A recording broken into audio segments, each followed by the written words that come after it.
이 시간도 주님 주실 은혜를 기대하며 예수님의 존귀한 이름으로 기도합니다. 아멘. 귀한 교회를 세우시고 영광 받으시는 하나님을 찬양합니다. 괜찮으세요? 제 뒤를 보고 계셔갖고 제가 안 괜찮네요. 환대에 감사드립니다. 그 영어 단어 환대가 hospitality잖아요. 병원이 hospital이잖아요. 이 두 개가 어원이 같아요. 환대에서부터 치유가 시작된다는 거죠. 그래서 병원은 친절해야 돼요. 이 사실을 모르고 막 찡그리면서 환자 받으시는 병원에 있는데 그러면 안 돼요. 원래 환대에서 치유가 시작되거든요. 제가 왔는데 이렇게 마주치시는 성도님들이 미소로 저를 환대해 주셔서 너무너무 감사드립니다. 치유받고 있습니다. 에릭 와이너라고 하는 사람이 쓴 천재의 지도라는 책이 있습니다. 보여주시면, 이 책은 놀랍게도 김바나바 목사님께서 저에게 소개해 주신 책입니다. 이 책 혹시 아세요? 정말 말씀과 기도 외에는 그 어떤 것도 관심이 없어요, 이 교회는. 이 책 되게 좋더라고요. 목사님이 추천해 주셔서 읽어봤는데 아주 흥미로운 이야기를 합니다. 천재가 군집해서 한꺼번에 동일한 지역에 등장한답니다. 그러면서 예를 든 게, 기원전 450년경 그리스 아테네에는 우리가 한 번쯤 들어본 철학의 천재들 소크라테스, 플라톤, 아리스토텔레스가 거의 비슷한 시기에 한꺼번에 그 지역에 등장했다는 거죠. 놀라운 얘기입니다. 르네상스 시대 피렌체에는 역시 우리가 한 번쯤 들어본 레오나르도 다빈치, 미켈란젤로, 보티첼리, 라파엘로와 같은 천재들이 보세요. 거의 동시대에 같이 살았어요. 재미있는 것은 미켈란젤로와 레오나르도 다빈치가 그렇게 사이가 안 좋았답니다. 둘이 만나면 피해 다녔대요. 18세기 오스트리아 빈에는 역시 우리가 한 번쯤 들어본 하이든, 모차르트, 베토벤 이런 천재 음악가들이 한꺼번에 동일한 시대에 같이 살았다는 거죠. 한번 놀랍시다. 놀랍죠? 에릭 와이너가 이 이야기를 하면서 무슨 이야기를 하냐면, 그러니까 천재는 태어난다기보다는 만들어지는 게 맞다는 거죠. 그러면 왜 유전이 아니라 환경이 천재를 결정한다는 거죠. 그러면서 플라톤이 한 말을 인용하는데, 나라에서 존경받는 것이 양성되는 거래요. 왜 기원전 450년경에 그리스 아테네의 철학의 천재들이 나왔느냐? 그 시대에 그곳은 철학하는 사람을 숭상했다는 거죠. 철학하는 사람을 존경했다는 거죠. 철학자들이 존중받는 분위기에서 철학의 천재들이 나왔다는 거예요. 놀라운 발견입니다. 르네상스 시대는 그림 잘 그리고 미술 잘하고 조각 잘하는 사람이 인정받던 시대에서 미술의 천재가 나왔다는 거예요. 저는 학교 다닐 때 미술이 미였는데 그 시대 태어나지 않아서 얼마나 감사해요. 그죠? 또 18세기 오스트리아 빈은 음악 잘하고 작곡 잘하고 악기 잘하는 사람이 인정받고 존경받는 시대에서 음악의 천재들이 나왔다는 거죠. 여러분, 한국 교회에 기라성 같은 목회자들이 언제 배출됐는지 아세요? 우리나라가 못 살았어요. 가난했어요. 그런데 집에 어쩌다가 고기가 조금 생겼어요.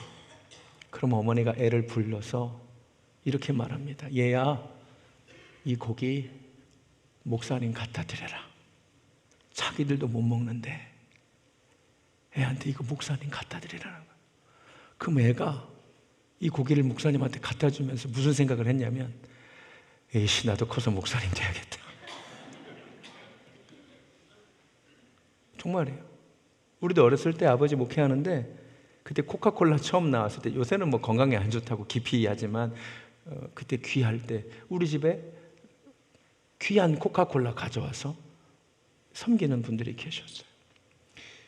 그럼 목회자들을 존중하는 분위기가 한국교회에 있을 때 한국교회를 이끌어간 기라성 같은 목회자들이 쏟아져 나왔다는 사실 아십니까? 그런데 요새 한국교회에 인물이 없습니다. 왜 한국교회에 인물이 없을까요? 뭐 한국교회까지 가지 않고 이민교회는 씨가 마르고 있습니다. 이민교회에 지금 목회자들이 안 나와요. 왜 안 나오는지 아세요? 집에 가는 길에 차에서부터 엄마 아빠가 목사님의 설교를 욕하기 시작합니다. 그것도 설교라고 하냐고.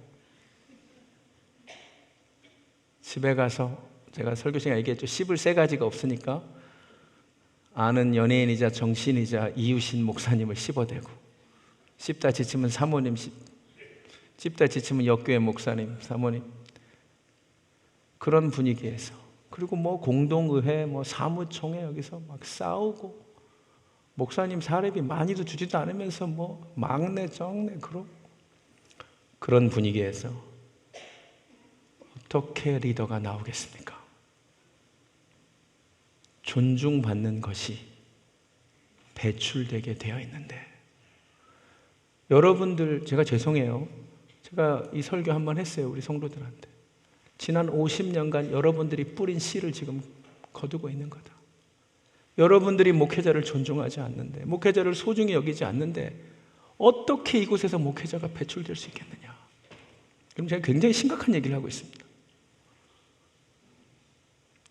이민교회 인물이 사라졌어요. 리더가 나오지 않아요. 그럼 제가 이 교회를 축복하기 원합니다. 이 교회에 다시 영적인 천재들이 배출되었으면 좋겠습니다. 여러분이 하는 거예요. 여러분이 목회자를 귀하게 알아야죠. 목사 하지 마세요. 목사님 하세요. 스님은 꼭 스님이라 그러면서 스님이라고 하세요. 존중할 수 있죠. 그 정도는 해줄 수 있잖아. 근데 왜 목사야? 왜 전도사야? 귀하게 하세요. 우리 목사님, 우리 전도사님. 여러분이 이곳에서 주의 종들을 귀하게 알아줄 때만 존중받는 분위기에서 목회자들이 나오는 거예요. 저는 오남매인데 누나는 안타깝게도 일찍 죽었고 3명이 목사입니다. 3명의 목회자가 나왔어요. 막내는 사모님입니다. 나쁘게 말하면 집에 돈 버는 사람 하나도 없다 이 말이고, 우리 누나 하나 돈 벌었는데 하나님 일찍 데려가셨어요. 왜 우리 집에서 목회자가 3이나 나왔을까요?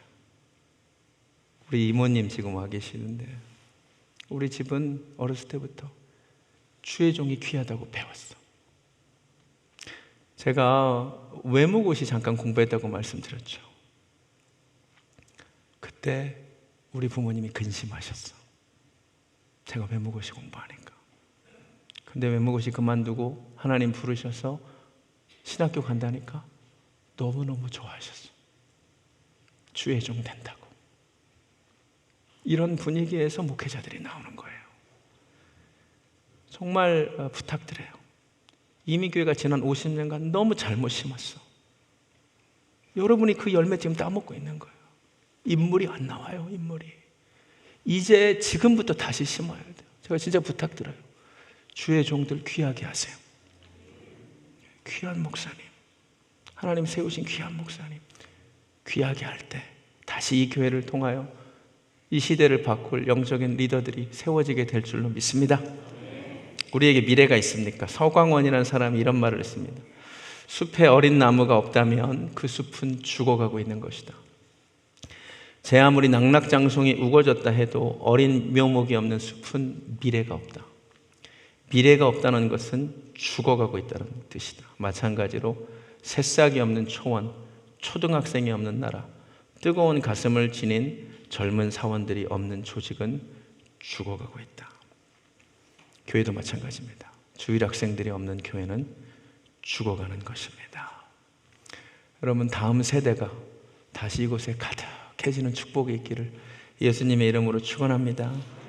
지금 대한민국이 세계에서 출산율 최저잖아요. 큰일 났어요. 큰일 났어요. 저는 애를 5명이나 낳아서 이렇게 큰 소리 치고 다닙니다. 오늘 어린아이에 대한 이야기를 하려고 하는데 2가지 본문을 읽었는데 얼핏 보면 모순된 명령입니다. 마태복음 18장에서는 돌이켜 어린아이가 되래요. 근데 고린도전서 13장에서는 어린아이의 일을 버리래요. 얼핏 보면 모순이죠. 그런데 모순이 아니에요. 영어로 보면 사실 완전히 다른 이야기죠. 돌이켜 어린아이가 되라는 것은 영어로 be childlike, 그러니까 어린아이들처럼 되라고, 어린아이의 일을 버리라는 discard childish things라고 나와요. 그러니까는 유치한, 애들처럼 유치한 모습은 버리라는 거죠. 우리는 돌이켜 어린아이처럼 되어야 되지만 어린아이들의 유치한 모습은 버려야 될 줄로 믿습니다. 제가 설교를 준비하면서 이 두 본문을 가지고, 제가 올해 어린이날 이 본문 가지고 설교한 거거든요. 두 본문을 가지고 설교를 준비하다가 놀라운 사실을 깨달았어요. 사실 이 두 가지가 다른 게 아니라 결국은 같은 것이더라고요. 제가 한 가지씩 설명드릴게요. 먼저 마태복음 18장에 나오는 돌이켜 어린아이가 되라는 말씀입니다. 근데 돌이켜 어린아이가 되라는 말이 도대체 무슨 말일까요? 우리는 얼핏 드는 생각이 애들처럼 순수하게 되라는 말인가? 그럴 수 있죠. 아이들은 정말 순수한 것 같아요. 아이들이 얼마나 순수하냐면 그 사도행전 12장을 보면 이런 이야기가 나와요. 헤롯이, 저거 좀 이따 보여주세요. 헤롯이 교회를 핍박해요. 그래서 지도자 야고보를 처형합니다. 그리고 베드로도 감옥에 가둬요. 그리고 베드로는 6월절이 되면 처형하려고 합니다. 여러분이 사도행전 12장을 열어서 읽어보시면 그래서 온 교회가 베드로 목사님을 위해 기도했다는 이야기가 나와요. 뭐라고 기도했을까요? 목사님이 갇혀 있으면.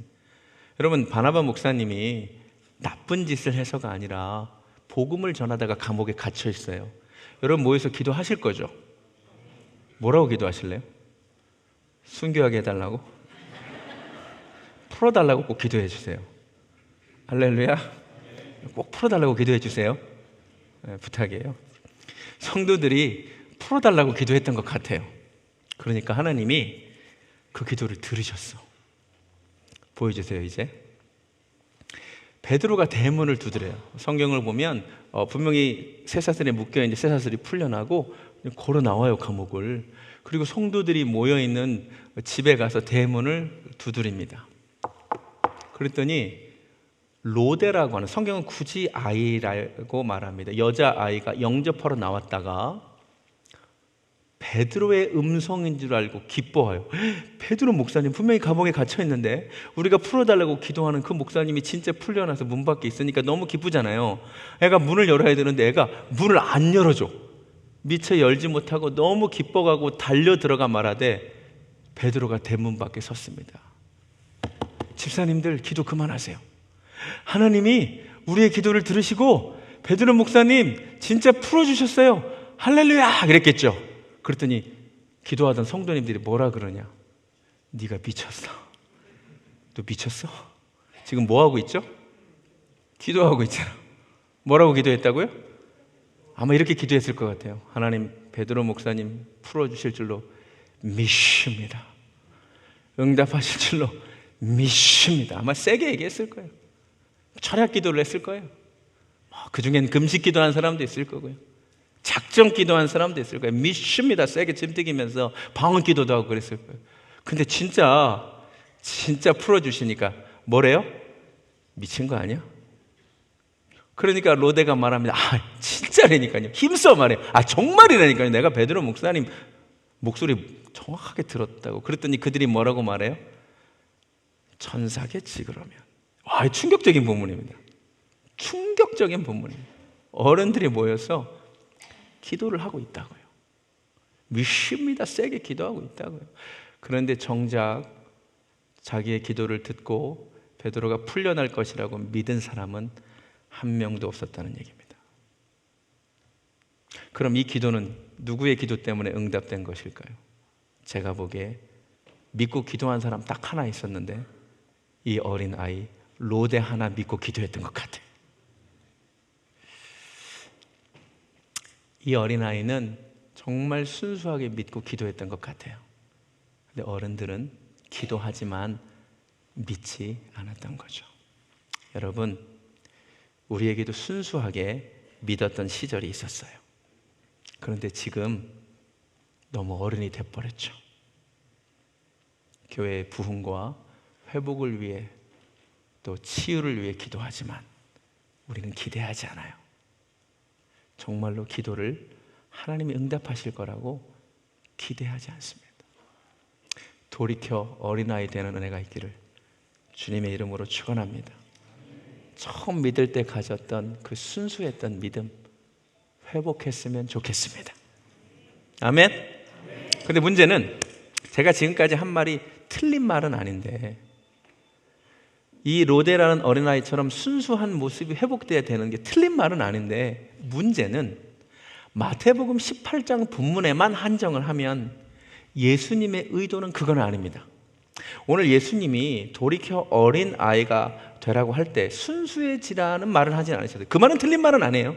어린아이처럼 순수하게 믿어야 하지만 어린아이의 그 순수성을 회복해야 되지만 마태복음 18장 본문만 가지고 다시 얘기하면 오늘 예수님이 그 어느 곳에서도 너네 어린아이들처럼 순수하게 믿어라는 말은 안 하셨어요. 오히려 예수님의 의도는 다른 데 있습니다.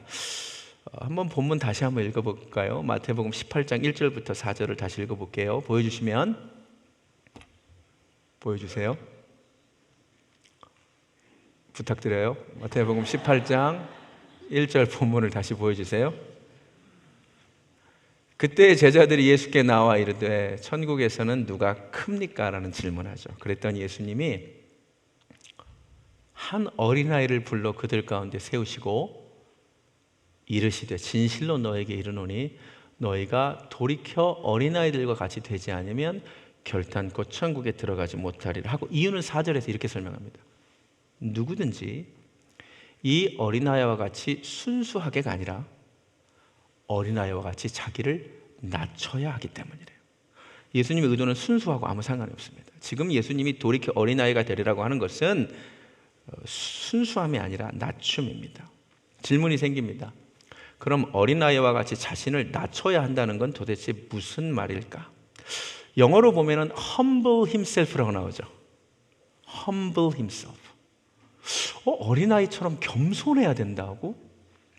이 말은 도대체 무슨 의미일까요? 이것을 이해하기 위해서는 우리 한국 사람들이 이해하는 겸손과 성경이 말하는 겸손이 비슷하지만 조금 다르다는 것을 이해하셔야만 합니다. 우리 한국 사람들이 말하는 겸손은 뭐예요? 이런 겁니다. 저 못해요. 이게 우리가 생각하는 겸손입니다. 성경이 말하는 겸손은 조금 다릅니다.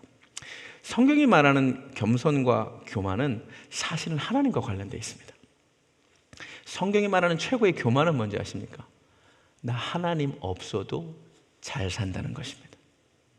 나 하나님 같은 존재 필요 없다는 것입니다. 이것이 성경이 말하는 최고의 교만입니다. 성경이 말하는 최고의 겸손은 이게 아니고 하나님 없이는 나는 안 된다는 것입니다. 깨달아지세요? 절대 의존, 이걸 겸손이라고 말합니다. 그리고 예수님이 보기에 바로 그 성경적인 겸손에 가장 적합한 예가 아이라는 거예요. 아이들이 그렇게 겸손하다는 거예요. 가만히 생각해 봅시다. 진짜 아이들은 절대 의존하는 존재입니다. 3살 미만의 아이를 생각해 봅시다. 제가 막내가 3살이거든요. 이 아이들의 기본적인 특징이 뭔지 아세요? 한순간도 엄마 아빠 없이는 못 살아요. 애들이 놀 때도 잘 보세요. 수시로 눈으로 엄마 아빠가 어딘지를 살피고 엄마 아빠가 눈으로 확인되면 안심하고 놉니다. 근데 봤는데 엄마 아빠가 눈에 사라지면 애가 울기 시작합니다. 한시도 엄마 아빠 없이는 못 산다는 거죠. 아이들이, 우리 막내 3살짜리가 제가 신방 갈 때마다 따라갑니다. 어느 집 신방 가는지 묻지 않습니다. 그냥 제가 가면 따라갑니다. 그리고 길을 가는데도 손을 잡거나 바짓가랑이라도 붙들고 아이들은 갑니다. 이게 아이들의 특징입니다. 하루에도 수십 번 엄마, 아빠를 찾습니다. 이게 아이의 특징입니다. 절대적으로 부모를 의존하고 한순간도 부모 없이는 못 사는 것처럼 행동합니다. 그런데 아이가 클수록, 제가 첫째는 15살, 둘째는 13살, 셋째는 11살, 넷째는 9살입니다. 막내가 3살이고요. 이 위에 애들을 가만히 보니까 그렇게 엄마 아빠 없이 한순간도 못 살 것 같이 행동했던 애들이 그때 깜빡 속았는데 이제 엄마 아빠 없이도 하루 종일 잘 삽니다. 엄마 아빠 안 찾아요. 외박도 하고 들어와요. 그리고 요새 신방 가자 그러면 어느 집 가는데요? 물어봐요. 친구가 있으면 가고 아니면 안 가. 예전에는 엄마 아빠 없이 한순간도 못 살았는데 이제 엄마 아빠 없어도 너무너무 잘 살아.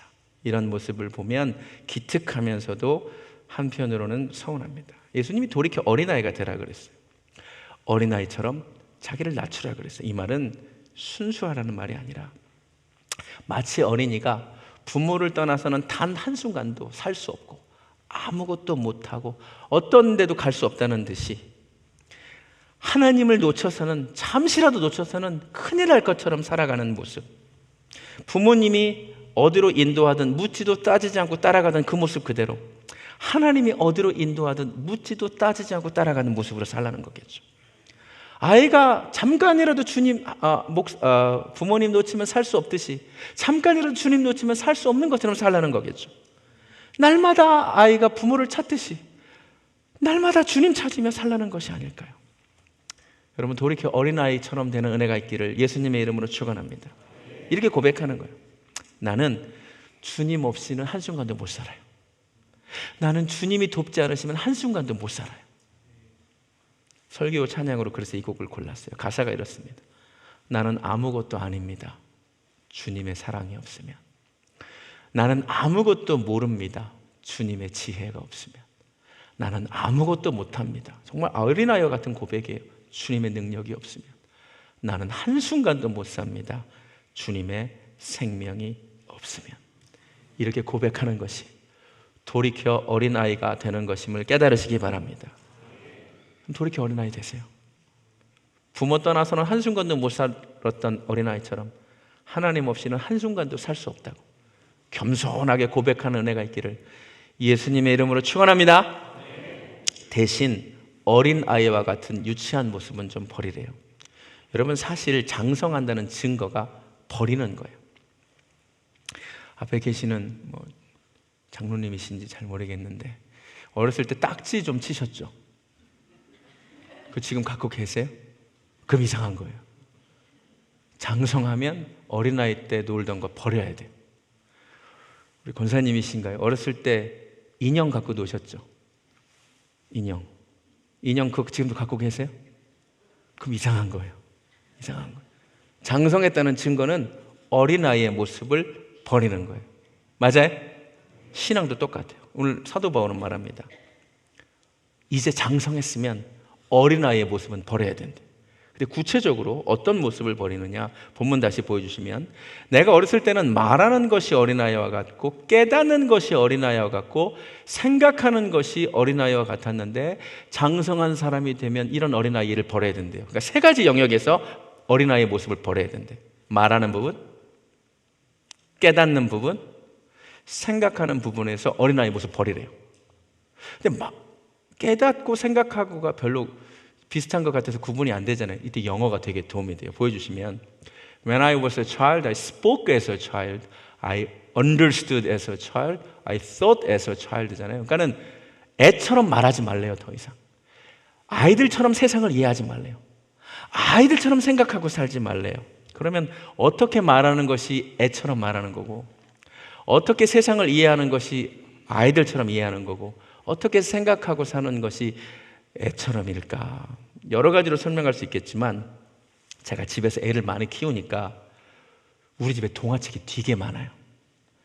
제가 밤마다 애들 동화책을 읽어주고 잘 때가 많았어요. 5명을 다. 그러니까 제가 웬만한 동화책 다 읽어줬어요. 다. 근데 어떤 동화책은 진짜 별로예요. 이런 거 왜 만들었을까? 이런 책도 있는데 어떤 동화책은 읽으면서 야, 이 작가가 도대체 누구야? 야, 어떻게 이렇게 동화책을 은혜롭게 잘 만들었나? 한 동화책이 한 권이 있어요. 이 책이 너무 좋아가지고 제가 5명을 다 읽어주는데 한 5명째 오니까 이렇게 막 너덜너덜해지는 거예요, 책이. 이 책이 없어질까봐 내용이 너무 좋아가지고 제가 다 사진을 찍어놨는데 오늘 여러분에게 그 동화책 읽어드릴 거예요. 되게 좋죠? 교회에서 동화책도 읽어주고 1부 때는 영화도 보여줬는데, 이 동화책 제목이 엄마 내가 다 했어요인데 이 동화책 내용에 아이들처럼 말하고 아이들처럼 깨닫고 아이들처럼 생각하는 게 어떤 건지 너무 잘 나와요. 자, 집중하세요. 첫 번째 보여주세요. 벌 보이세요? 저 때문에 잘 안 보이세요? 옆으로 가서 할까요? 이 동화책의 주인공은 3살 정도로 추정되는 여자입니다. 이 아이가 보니까 어린 동생이 있네요. 엄마가 지금 이 동생을 재우고 있어요. 그러니까 얘가 얼마나 기특한지 이렇게 말합니다. 쉿! 엄마랑 아가랑 코 자니까 조용하래요. 그 다음 근데 전화가 와요. 따르릉 따르릉. 그러니까 얘가 기특하게 달려가서 쉿! 아가가 깰라. 내가 얼른 받아야지. 얼마나 기특해요. 여보세요? 하는데 끊어졌네. 전화가 끊어진 거예요. 근데 얘가 잘 보세요. 전화기 수화기를 제자리에 놓지 않았어요. 그러니까 엄마가 어디선가 나타나서 이 전화기 수화기를 제자리에 놓는 모습을 작가가 보여줘요. 아이는 이 사실을 모릅니다. 그 다음 띵동 띵동 띵동 벨이 울려요. 애가 또 기특하게 나갑니다. 쉿! 엄마 깰라. 내가 얼른 나가야지. 누구세요? 얼마나 애가 기특한지 몰라요. 그 다음 그랬더니 택배 아저씨예요. 고맙습니다. 얼마나 애가 기특한지 택배도 자기가 스스로 받아요. 근데 잘 보세요. 얘가 문을 안 닫은 거예요. 근데 엄마가 어디선가 나타나서 그 문을 닫아주는 모습을 작가가 그려요. 이 아이는 이 사실을 몰라요. 그 다음 이제 뭐하고 놀지? 애가 얼마나 기특한지 혼자서 놀아요. 혼자서 그림도 그리고 막 장난감 갖고 노는데 잘 보세요. 얘가 아무데나 던져놓은 인형을 장난감 통 안으로 정리해주는 엄마의 손이 보이네요. 이 아이는 이 사실을 몰라요. 그 다음 손이 더러워졌네. 깨끗하게 씻어야지. 뽀드득 뽀드득. 애가 얼마나 기특한지 몰라요. 혼자서 손도 닦아요. 근데 잘 보세요. 얘가 물을 잠그지 않았어요. 근데 엄마가 어디선가 나타나서 그 물을 잠궈주네요. 아이는 이 사실을 모릅니다. 그 다음 옷이 젖었네. 애가 얼마나 기특한지 혼자 옷도 갈아입습니다. 영차 비록 단추를 잘못 낀 것 같긴 하지만 애가 옷도 새로 혼자서 갈아입어요. 그런데 얘가 아무렇게나 던져놓은 그 젖은 빨래를 빨래통 안에 넣는 엄마의 손이 보이네요. 이 사실을 이 아이는 모릅니다. 그 다음 배고파. 간식 먹어야지. 조리뽕으로 추정되는 과자를 이 아이가 먹고 있습니다. 얼마나 기특해요. 혼자서 냠냠냠.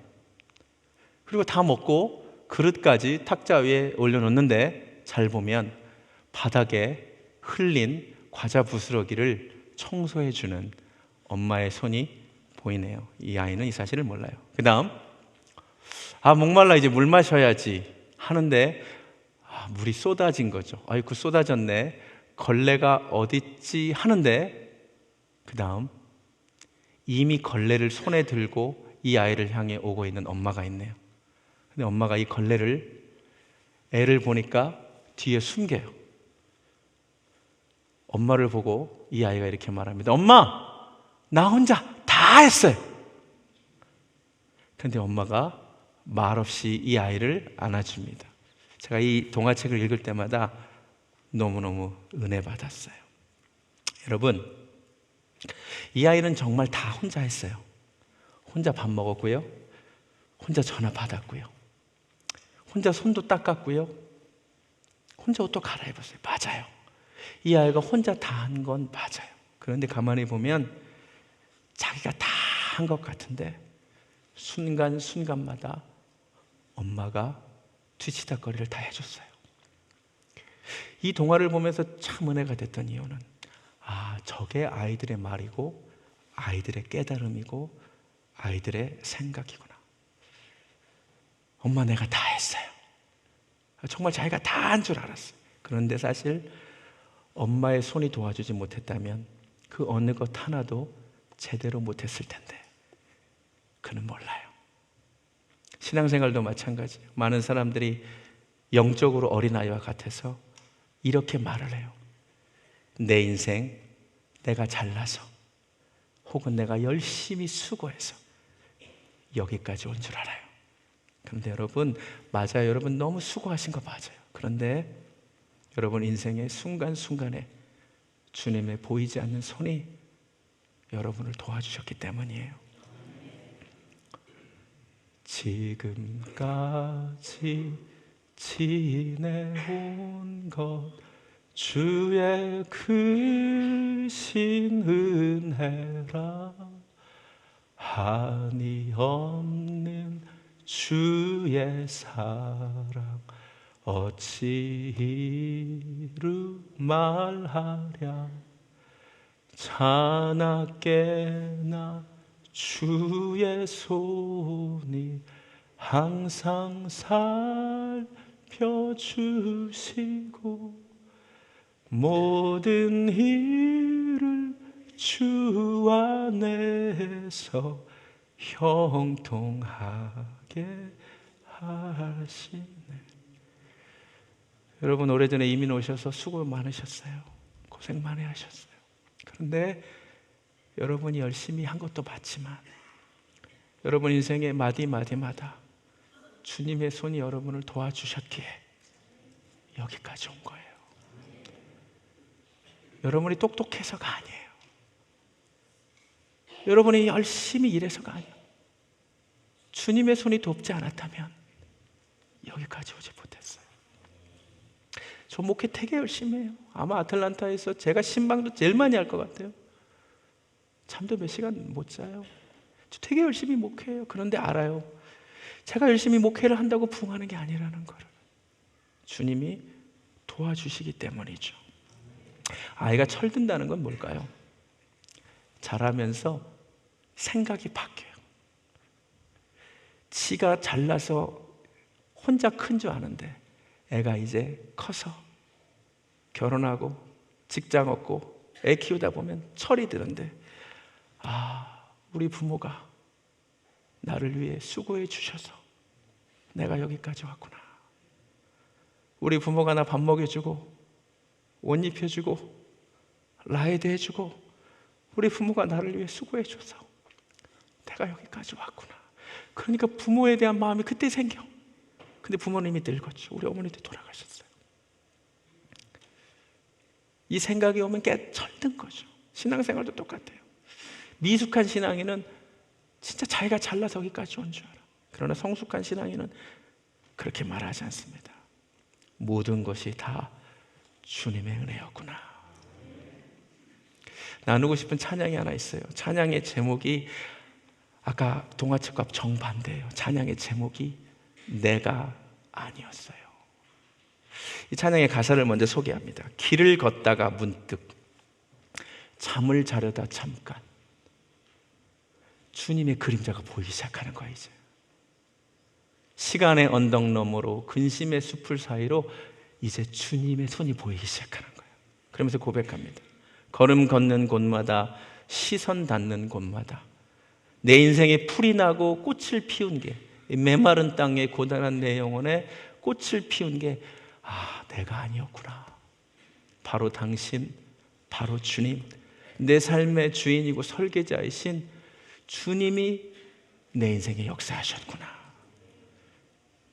이 찬양 한번 들어보시겠습니다. 길을 걷다가 문득 길을 걷다가 문득 잠을 자려다 잠깐 시간의 언덕 너머로 근심의 숲을 사이로 당신의 그림자 보여줘. 세상은 어두웠지만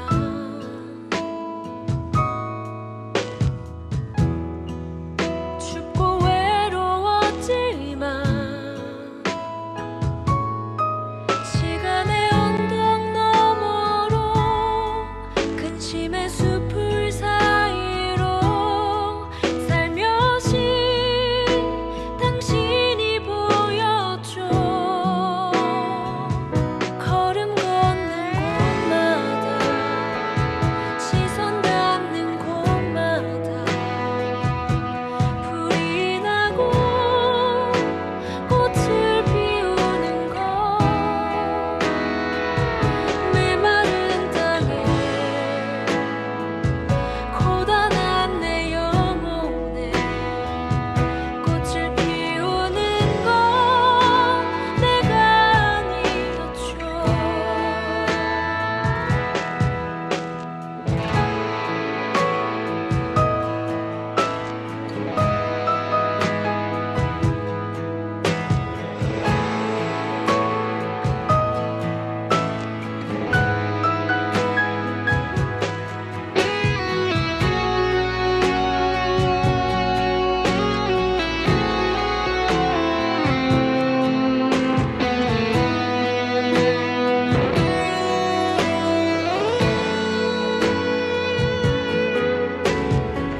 아멘.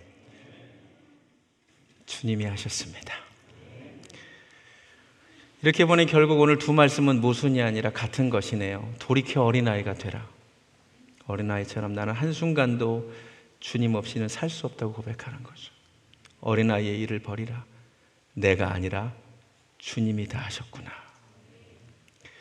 이 고백을 주님이 기뻐하실 줄로 믿습니다. 출애굽기 17장을 보면 이스라엘 백성들의 전투 장면이 나옵니다. 이 비정규 군인 이스라엘이 아말렉 족속과 싸우는데 놀라운 일이 벌어지죠. 여호수아가 군대를 이끌고 가서 밑에서 전투를 하는데 전투의 성패가 여호수아의 무술 능력에 있지 않습니다. 모세가 산에 올라가서 기도를 하는데 손을 들고 기도하면 이스라엘이 이기고 팔이 아파서 손을 내리면 이스라엘이 지는 거죠. 그래서 이 사실을 깨닫고 아론과 훌이 모세의 양손을 이렇게 받쳐주면서 그 전쟁을 끝내게 되죠. 이 이야기가 성경에 있는 거 아십니까? 이 사실을 여호수아는 모릅니다. 여호수아는 지금 전쟁하고 있잖아요. 여호수아는 어떻게 생각할까요? 내가 힘내서 열심히 하면 우리가 이기고 내가 조금 지쳐서 쉬면 진다고 생각할 수도 있잖아요. 근데 마지막 이긴 게 내가 전 먹던 힘까지 짜서 내가 최선을 다해서 했기에 이겼다고 생각할 수 있을 거 아니에요.